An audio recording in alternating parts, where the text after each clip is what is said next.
Hey everybody, it's wcwabossman again, and since I got a lot to say, this is just quick up video number 7, and this is about the star rating system and Jerry Lynn winning the Ring of Honor world title, and I'll start kind of in reverse. Jerry Lynn has worked for my promotion, WCWA, before. We have a DVD of it where he worked um, for another former ECW champion, just incredible. Um, this is more to Jerry. I know he's probably not gonna see this, but Jerry, you worked for me in my promotion on one of our one of WCWA's worst nights ever due to my former business partners um lack of promotion or what have you. As you know, I was getting married the next day, so I had nothing to do with it. Um, it was basically on the other guy, and there might not have been a lot of people there, but I thank you for being at our show on that night and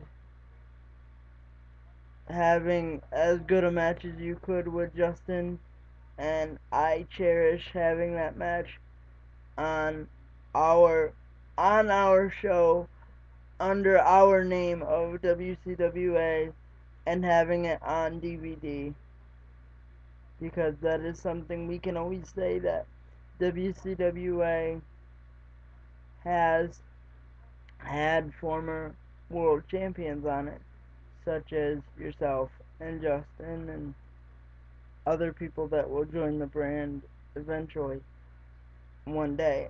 Um, so again, congratulations, Jerry. Thank you for everything you did for us. Congratulations on winning the Ring of Honor Championship, and I hope that ROH does right by you. And um, now on to my second topic, the star rating system and the lunacy of that.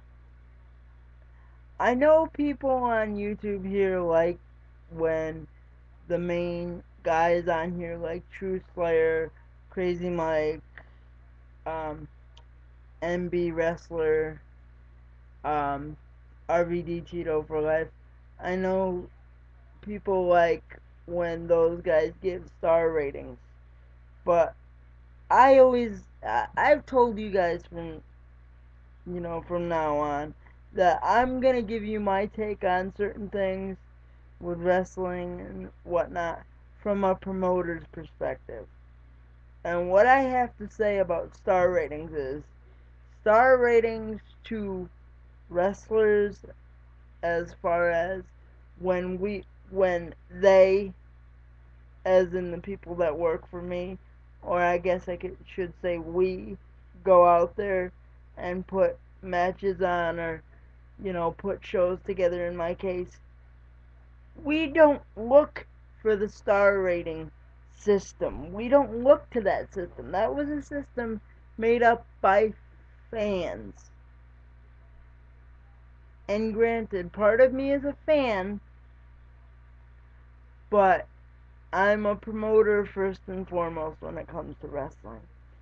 And none of my guys that I know of have ever been in my locker room and sat there and said, "Oh, I gotta have a 5-star match," or "Oh, I want to at least have a 4-star match," or a 4.25 star and a 4.5 star. They've never said that. That was a creation by a fan or a writer or whoever. I don't even know who started it. I don't really care. I think it was Dave Meltzer. I'm not a wrestling historian as far as those little nuances of the business, such as the star ratings. But in my opinion, and in a lot of the wrestlers that I work with's opinion, most likely, they don't give a crap about star ratings. They just want to go out there and do the best they can in the match they have. Granted, there's botches. Granted, there's messed up spots that, you know, we can't control as fans. I mean, as um as promoters and performers, but the star rating system is so screwed up from a promoter's perspective.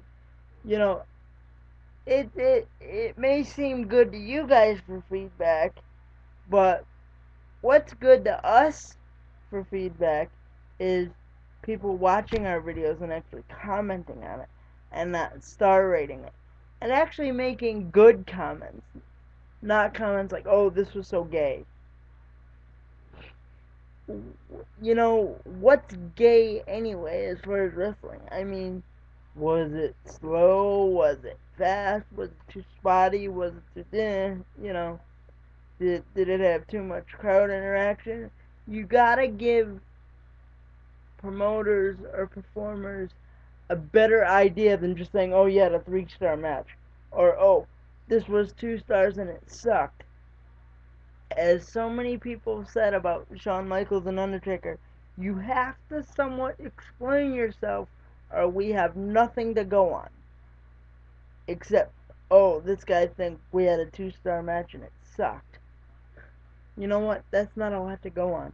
And a lot of promoters want to have fan interaction and want to listen to the fans. But then you have these dumb fans, these stupid marks that sit there and say, oh, this was a 2-star match and it sucked, it was slow, it was this, it was that. You know what? If that's all you're going to say, then don't post anything about it. But if you have something valid to say, explain why you feel that way, because it helps. Why do you think WWE stopped listening? It wasn't because they made so much money and decided to screw the fans. To them, the fans got stupid. The fans got stupid. They expected people like Austin and The Rock and whoever to be there for years. And then when those guys weren't there anymore, the fans seemed to get lazy and whatever. And that's why WWE does what they do. They shove it down your throats because you guys don't come up. A lot of uneducated people about wrestling that come on here and post videos, you know, if you're gonna rant about WWE, if you're gonna rant about TNA, if you're gonna rant about an independent, at least sound like you know what you're talking about. Don't just write comments or things of that nature. And I'm talking mostly the comment writers that I see on the comment boards. Don't write comments, oh, this sucked, this sucks, WWE sucks, TNA sucks, whatever promotion sucks. You know, you gotta give us reasons to get better. Now, WWE might not want to because they might have a direction or they might have sponsors they have to work with or work to and might have FCC regulations and restrictions. But you know what? For everybody else, I'm just getting tired of saying, oh, this sucked. And giving a dumb star rating and not having anything good to say about it that would be considered constructive. And that's all I gotta say about that.